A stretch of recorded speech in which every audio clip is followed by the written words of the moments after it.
Hey everyone, welcome to Psychology with my wife. I'm the wife. And I'm the psychology student. Welcome to episode 9. Woohoo! Oh, can't believe we made it here already. Yes. Well, we're excited to film this episode, but gonna be honest, we can't wait till we're done so we can go jump in the pool after.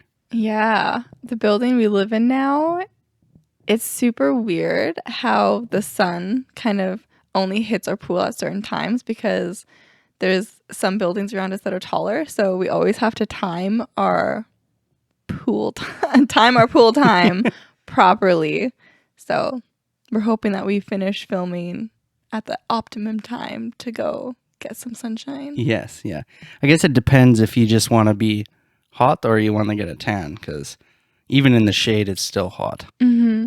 Although we've noticed that it must be because we're from Alberta and we're not used to things being quite as hot, because there's lots of times where we go up there and we're like, oh, this is so nice. There's a bit of a breeze, the sun's hidden, and it's nice for just chilling up there, but not necessarily swimming. But no one else is ever up there with us when it's a little bit cooler out. But we love it at that time because it's empty, and then we can actually stay up there for hours without getting a burn or overheating. Yeah. Well, we got to watch out for your sensitive skin. So Yes, I am a sensitive little baby on my skin. my skin just turns like very dark brown. Yeah, by the end of summer, you'll probably notice through each episode, Julien will start getting darker, and I'll just keep getting redder and redder and redder. Yep. Yeah. But, so this is episode 9. We're still pre-recording right now, but by the time you're hearing this, I think we only have one more episode that's pre-recorded, and then we'll be recording as the weeks go. But at this point in time, in our pre-recording, we have received our first review of the podcast, and we were so excited. Yes. Super, super, super stoked. Yeah. Genuine review. Yeah. So it was on Apple Podcasts, and it was by this wonderful girl who I went to high school with and played volleyball with. Her name's Mihaela, and she is so lovely, and I can't believe she's listening to our podcast. She left just a sweet review being like, oh, love the topics and conversations and enjoy listening to you guys. And when me and Julien saw that, we were like, oh my goodness, someone actually took the time to write a review and is actually listening to us talk. So that was really sweet. Shout out to Mihaela. Thank you so much for listening to the podcast. I hope you're still listening to us now and hear this. Thank you. Yeah. I need to call out Laura Lee, my mom. Where's your review of our podcast? I thought that our moms would be the first people to write us a review. And it's not there yet. So call into our moms. Leave us a review. We love your reviews over the phone. Those are very sweet. But give us a public one.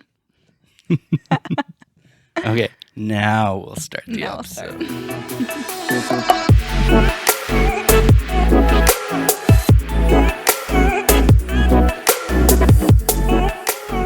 Okay, today's episode is gonna be a unique episode in a sense. Okay. We're gonna go over some really cool topics. We had a YouTube subscriber, Gabe Quickstad, request a topic for an episode. Awesome. Yay. Yeah. That's so exciting. So this will be our first requested episode. Wow. So we have our first review and our first requested episode. Mm-hmm. This is some like milestone stuff happening in episode 9. Yeah. We're pretty big deals. All right. So Gabe requested the topic emotional contagion. An emotional contagion theory describes how people who observe the emotions and behaviors of another tend to copy those emotions and behaviors. Oh, okay. My first thought was that if you saw someone feeling a certain way, that it would just naturally impact you. But it's interesting. So it's that they copy it intentionally. Mm-hmm. It's not about just it naturally spreading where like, oh, if you're in a room and people are happy, you feel happy naturally. It's more about that, like they're in their mind intentionally copying. Well, I will say this. There's both. Okay. There is both. And in this episode, I decided the best way to describe emotional contagion was going to the micro and macro levels of it. So first, we'll go into the micro levels. Perfect. First, I was going to go into how and why an individual will replicate the emotions of another, and some more serious cases of those emotions. I'll go over a couple of the DSM disorders that could potentially contribute to emotional contagion. And then afterwards, I'll dive into the macro level, which is the really interesting one, bordering on some conspiracy theory level stories. All right. I'm super excited. So I'm not sure. I didn't ask Gabe what specifically he was looking or referring to, but I think this is what it is. Hopefully we cover it. Yeah. One thing I was going to ask, I can't remember if we've covered it in any of the previous episodes, but in case we haven't, do you want to quickly explain to people what the DSM is? The diagnostic manual. Did not mean to put you on the spot. That psychiatrists use to diagnose, and it's not a concrete thing. It's just like almost sort of a reference manual, so then everyone's on the same page. Mm-hmm. It basically has like definitions in a sense of different disorders or whatever. Yeah, and then definitions of disorders, and then there's like a bunch of different like sub criteria that you can specify what type of symptoms they're showing and all that. So then someone else looks at the previous psychiatrist, for example, wrote. They'll be like, oh, okay, I'll keep that in mind. So after that, I will go into the macro level, as I just said, and there's a term called Mass Psychogenic Illness.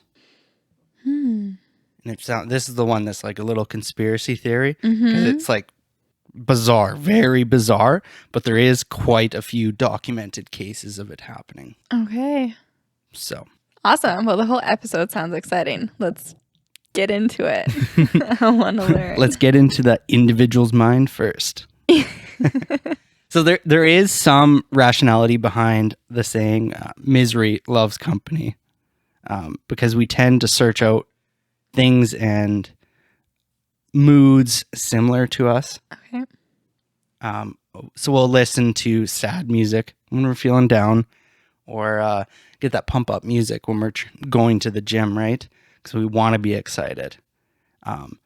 Likewise, if you listen to a sad song while you're at the gym, it can kill the vibe. Definitely would kill the vibe. Yeah. And also why when you're at a grocery store, or any retail store really, they play upbeat music, get people excited, more willing to buy stuff. Yeah, that's true. Well, that's interesting. So I can see why they're like, oh, we want people to feel good to buy food. But I would say for me personally, if I'm like not feeling good, that's probably when I want to buy food. When you want to? Yeah. You know, like in an unhealthy way where you're like, when you're like not feeling good and you're like, oh, I'll just buy everything in the store. Or if you're hungry and like not feeling great, sometimes you're just like, I'll just grab everything, throw everything in the cart. Like, let's just go. Whereas like if you're in a really good mood, then I'd be like, oh, I've got all the time in the world. I'm feeling good. I'll really look for the deals and take my time. So interesting. I agree. I don't. You would definitely. Well, you're not supposed to go to the grocery store hungry. No, so. Never. Very dangerous. Not like you'd want to walk into a grocery store and there's just this really dark music playing, but that wouldn't be the right vibe. So a big reason this happens is called the mirror neuron system. Okay. And the gist of what the evidence shown by neural imaging is that the parts of the brain that activate when we watch someone else do or feel something activates the exact same circuits as if we were doing it ourselves. Oh, wow. That's really interesting. Yeah. And so because of this, facial expressions are usually reciprocated when interacting with others in a social group, and also emotions are transferred between each other.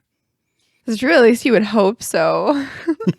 Just thinking of any interactions that if you have with someone and they're not reciprocating your emotions, how uncomfortable that feels. Like if you're trying to be really happy and friendly and welcoming to someone or something and they're just like, girl, no. Yeah, That's so awkward.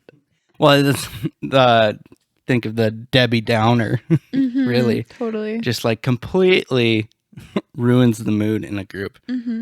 Do you think you can change the mood in an environment? Yes. Definitely. Yeah. I think it's easier to bring down the mood than to bring up the mood, for sure. Like it would be way easier if you're at somewhere having a good time with people to say a comment that just makes everyone go, oh, time to wrap things up.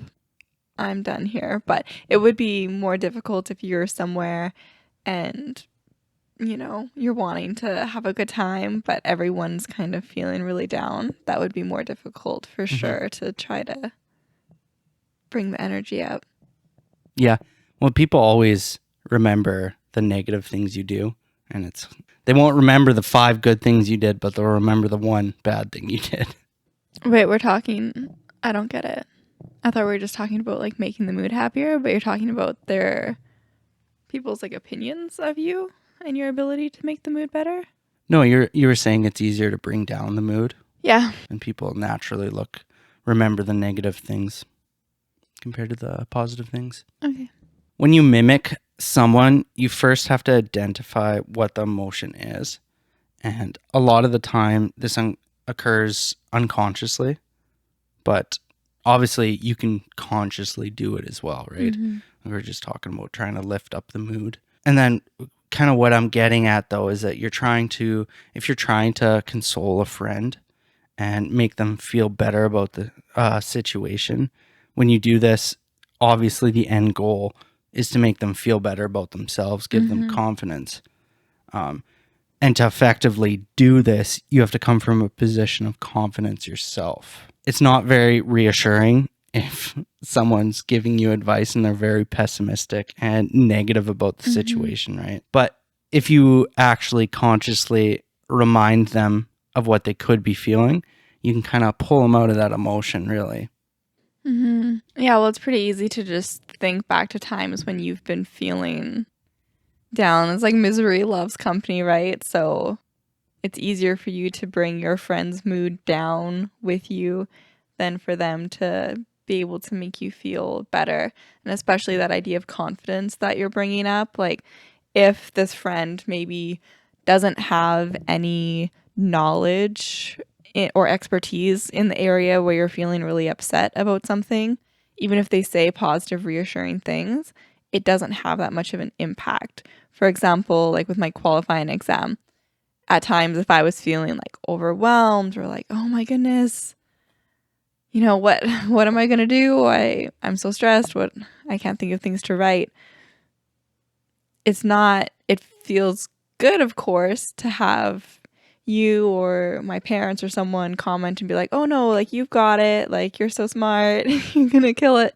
But it's like, oh, well, you don't know what I'm writing on. You haven't done this before. So it doesn't have the same impact as if it was someone who, obviously you can't talk to someone who's done it before. That would break the rules of the examination. But for example, if someone who had done the exam before could be like looking at your work and talking with you and be like, oh no, like you're so on the right path. Like don't stress. It would have a very different effect on how you're feeling. That's an interesting point. We'll touch on why that's the case, about specific people mirroring other people a little later on here. Okay. So, but part of that, another it's easier said than done to like help someone out. But some people are more susceptible to mirroring emotions. Okay. Obviously, you would call those individuals empaths, or another term they use is highly sensitive persons. I like empaths better. Yeah, I agree. So they're more vulnerable to feeling and understanding the emotions of others.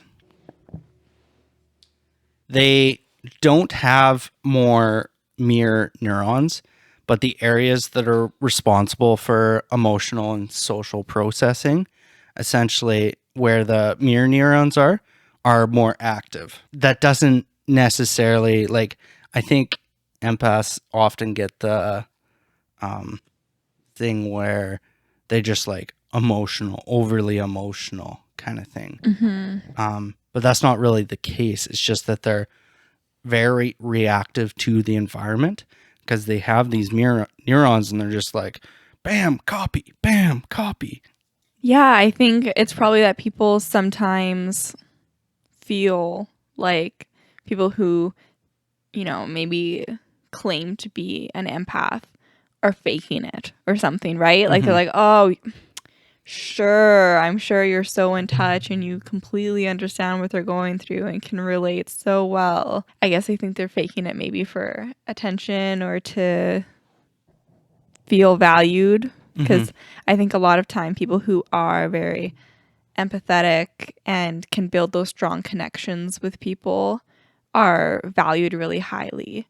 And so maybe people are just like, oh, you're just trying to relate. You're just trying to build those connections, but you're faking it. Yeah. But they're not. At least most people aren't, I'm sure. Yeah. So I guess the tricky part is there's the true empaths, which are people. So a little later on, this perfectly describes it. But if you're a true empath, you'll copy the expressions of other people around you. Okay. Whereas I think you can be very empathetic towards other people and like feel their emotions and try to understand, if that makes sense. Without actually being an empath. Yes. Okay. Yeah. Whereas you wouldn't like literally replicate their facial expressions. So there's just levels to it, essentially. Yeah, I would say. Yeah. Yeah. But the empaths, when they recognize the emotion, they begin to feel it themselves, and then it becomes their own experience with that emotion. So these people are a lot more susceptible to emotional contagion. And what happens is you have, say, an event occurred to you, and let's just say a very exciting event. Say you, I don't know, went on a roller coaster, you got a really good mark on an exam, so you're excited about it.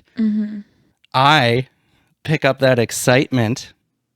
I didn't get a good mark on the test, but I pick up the excitement and I'm really happy. I got lots of energy. And then Rory comes by and he picks up that excitement from me. Although I never felt the original, I never experienced the original action that caused it, right? Yeah, so you're just saying that it doesn't have to originate from one person, like it spreads from people to people. Yes. Which is basically like the idea of, we want to celebrate our friends' accomplishments. We want to celebrate a friend's birthday or their weddings. Like it's not something that actually impacts us directly. It's not our specific moment of joy or achievement, but you just can definitely build off that excitement and want to be there to like celebrate with those people. And it feels truly exciting for you, even though technically you don't really have any, horses in the race. Right. Yeah. Yeah. And that's why charismatic people attract others. As well, I think unconsciously a lot of people aren't happy. Maybe they well, not a lot, but there is a fair amount of people that are unhappy. And when someone's charismatic and can create emotions in themselves that they want to feel, they're going to be attracted and want to unconsciously be around them all the time because they make them feel good. Oh, yeah, that makes perfect sense. But that leads into the next concept, which is really important to understanding the emotional contagion on a really large scale. There is a big purpose in society for having these mirror neurons, right? Mimicking emotions kind of protects society. We feel that togetherness and can rally together on issues, whether they're good or bad, kind of thing, right? Well, it just creates that kind of commonality between people, that common ground, where it's like otherwise, if people weren't able to have these emotional connections with one another, you kind of be like, like it's cool that strangers could meet and feel that emotional connection and like be able to reciprocate hopefully the positive emotions that one of them is feeling and keep spreading that along, because it's like it just makes your life would feel super empty if you weren't able to have those positive interactions with people throughout your day and you were only able to experience that with, you know, your very small circle of friends or something. Yeah, no, I definitely agree. And babies, that's how they learn. They mimic their parents, right? So it's definitely a big part of who humans are. I don't know if it comes across like I'm being very negative about it so far, but we're like, you should be scared of it. Don't be influenced kind of thing. But Fisher and colleagues found that facial expressions from positive emotions were mimicking between individuals, whereas negative emotions were not. And the hypothesis is that negative emotions are not mimicked because they're often considered offensive. And it kind of makes, well, if someone has a bad facial expression, I don't want to go near them. Yeah, that makes sense. Yeah. And then positive replication only occurs with the in-group or when it serves an affiliation function. What's an affiliation function? Basically, it, like, you know, the concept of in-group and out-group, right? Is you feel that togetherness with the in-group. Yeah. Whereas the out-group, so when there's an affiliation, basically the in-group, you will mimic their emotions. Whereas if there's someone from another group where you don't feel affiliated to, you won't copy their emotions. Okay. So this is where I was getting to where you're saying about who gives you advice and where it feels better when someone who's already done it has gives you the boost, like, hey, you're on the right track kind of thing. Because you have that affiliation with them. Yeah. Okay. So I thought that was kind of a cool way to look at it, actually, because I definitely agree with you. Sometimes when people try to help you, whether obviously they're doing, they want to help you, but it just doesn't help you, right? It can feel comforting or, you know, whatever, but it might not actually help you feel better or more confident about it because they don't have the confidence. Yes, and keep this in mind when we talk about the large-scale emotional contagion. Do you know what hysteria is? What? Just being hysterical. Yeah. Well, because it's when someone is disproportionately emotional in a particular situation, when they shouldn't be. Obviously, it was Okay. I don't think I've ever actually heard like the definition of it before, so that's kind of interesting. Disproportionately emotional when they shouldn't be. I actually thought before that it's just someone who's hysterical is just someone who's overly emotional. Crazy, like bananas. But that's definitely a much nicer, well-rounded definition to explain the occurrence. Well, but like I said, it's got quite a negative connotation when you call someone hysterical. So unfortunately, like it's an actual, was a disorder. The disorder was in the 1500s. It was mostly diagnosed in women because the actual terminology from hysterical actually translates to uterus. Yeah. And so they literally thought that hysteria originated in the uterus. The Yeah. way that just so much like science and crap is just founded in sexism. Mm-hmm. It's baffling. Well, you look at it now, it's like, come on, how could you actually believe that? Believe that this was a gendered issue. And up until 1980, it was actually a disorder in DSM. Of course, they didn't believe it started in the uterus, so it was in the brain, obviously. But for those of us who are working or going to be working in social work or the mental health psychology field, find it interesting that hysteria has now been translated to a few other disorders in the DSM. Those being the somatic symptom disorder, dissociative disorders, and conversion disorder. So what do you mean? You're just saying that part of that definition is now used to help explain those other disorders, or? These disorders originated from hysteria. Oh, okay. Yeah. Just to give a little context for what we're going to talk about later, somatic symptom disorder is when you have physical symptoms that occupy your thoughts almost every, like a majority of the day kind of thing. And it distresses you, I guess. So if you have a sore back and you're just constantly thinking about it all day. Okay. Yeah. That's me. Maybe I've a got somatic this. symptom disorder. So, but obviously it would be in your thoughts to the degree that it would impede your ability to do other things, right? Yeah, exactly. It's not just like in the back of your mind. It's really probably at the forefront of your mind where you can't even focus or...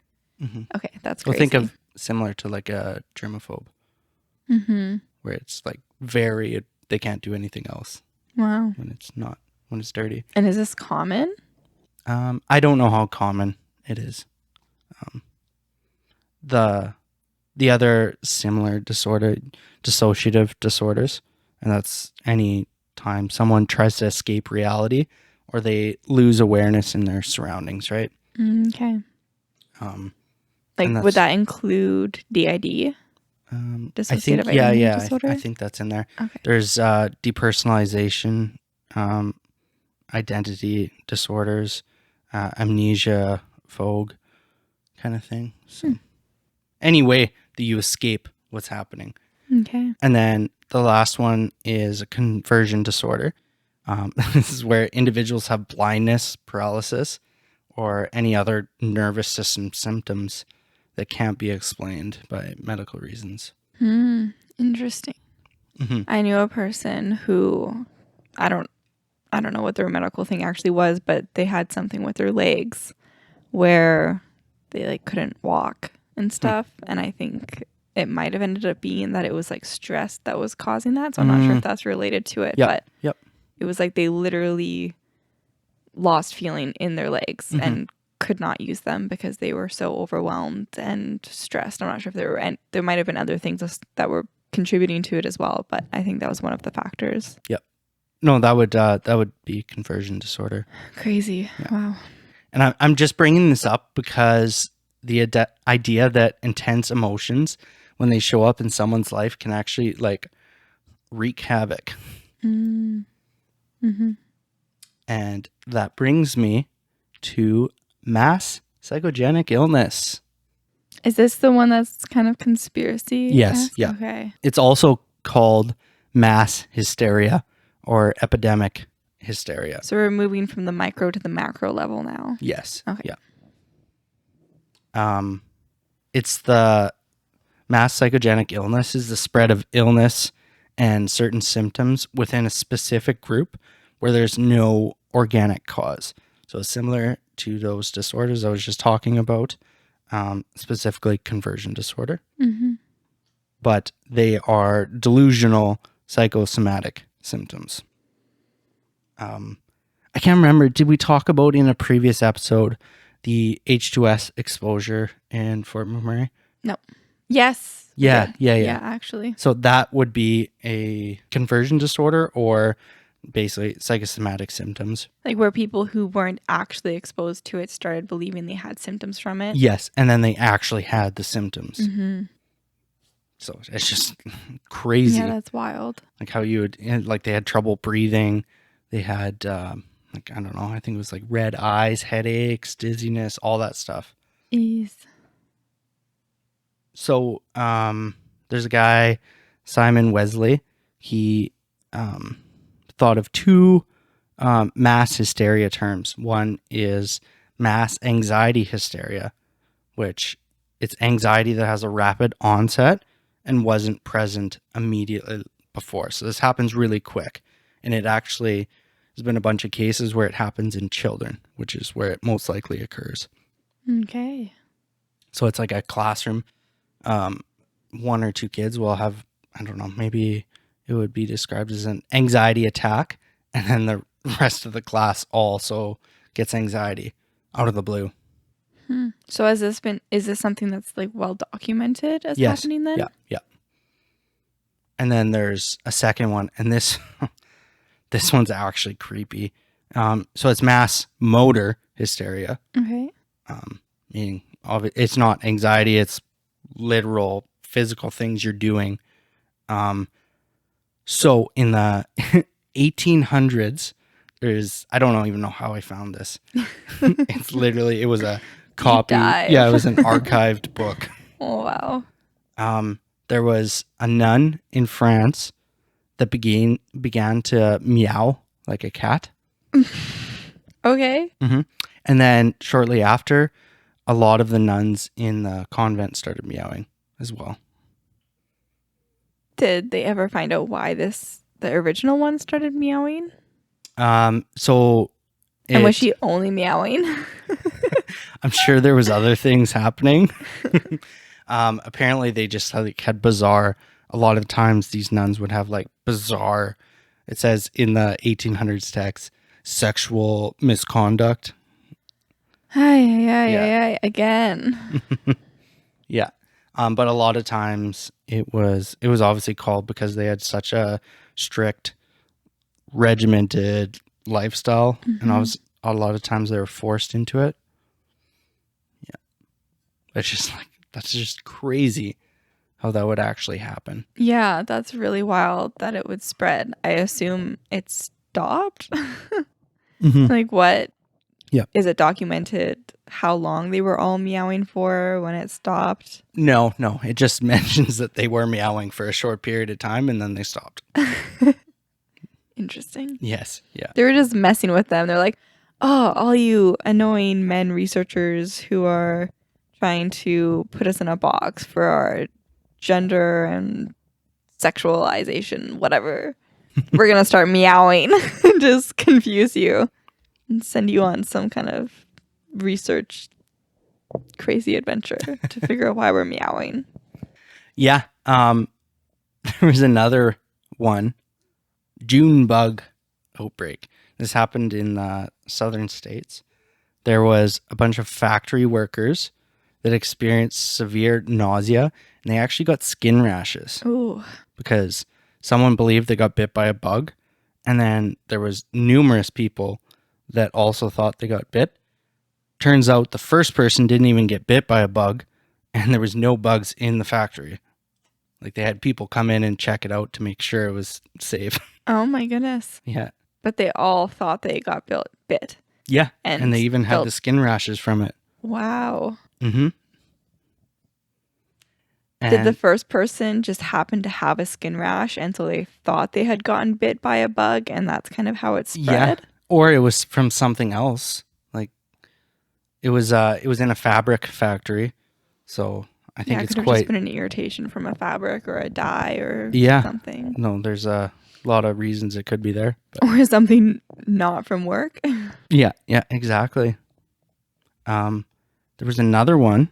This a YouTuber, and says in the article, it says he had Tourette-like behavior, and after he kind of like got popular on YouTube, there was a sharp increase in clinics specializing in tics. So it was the first documented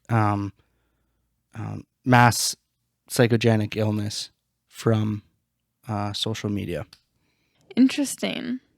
See, now that one I feel has more than one factor at play, though. Like, I recognize that there probably is some of it that is based on the idea of the emotional, what's it called? Contagion? Yes. Based on that idea.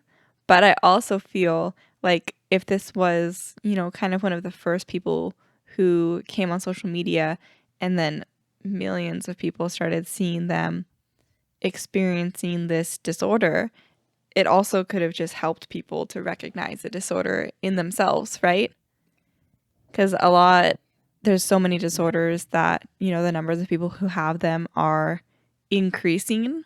And oftentimes I found that people like to blame social media in a way to say, oh, they're just creating all these issues.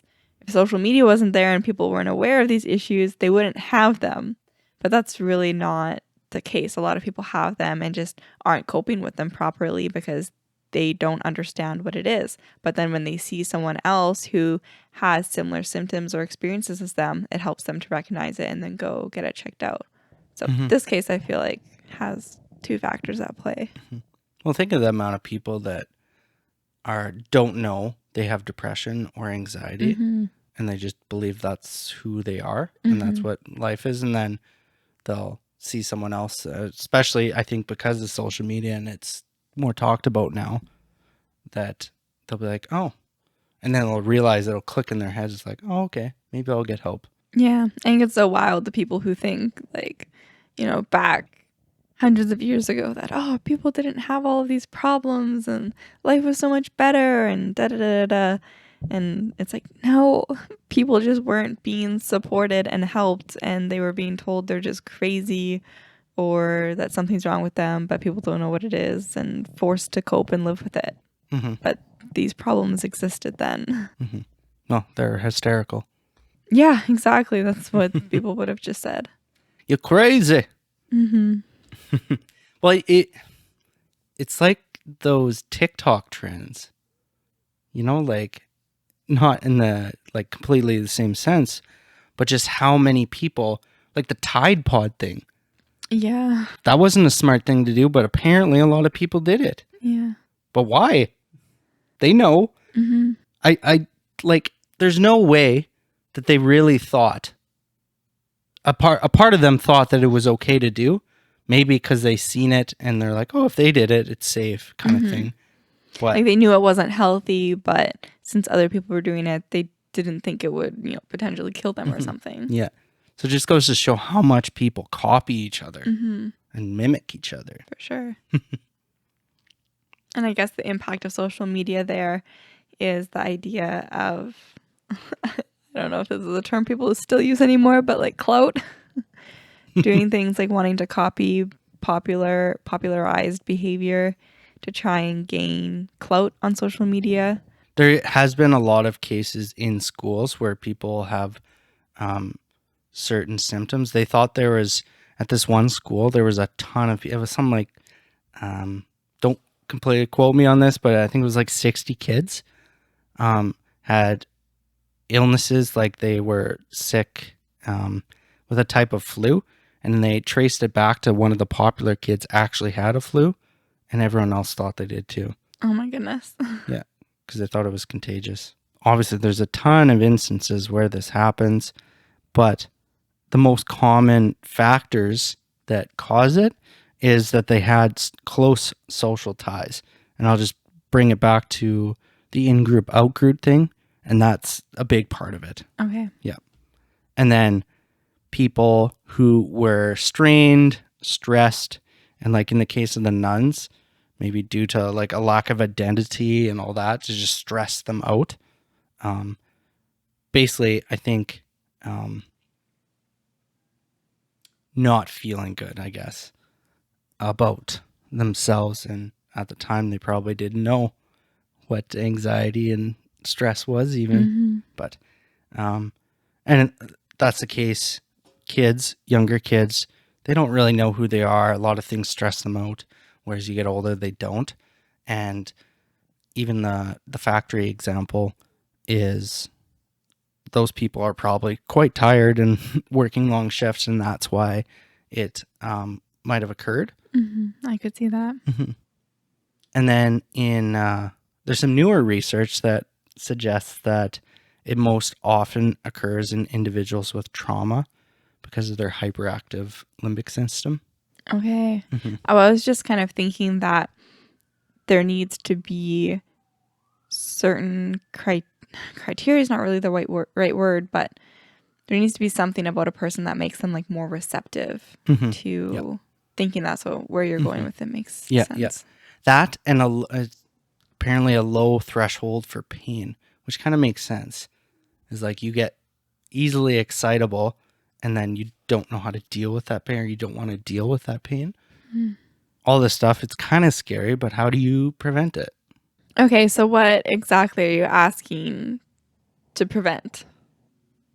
Like to prevent a situation where you are personally affected by emotional contagion, also like the mass psychogenic illness. If you were in that factory, how would you prevent yourself from being affected?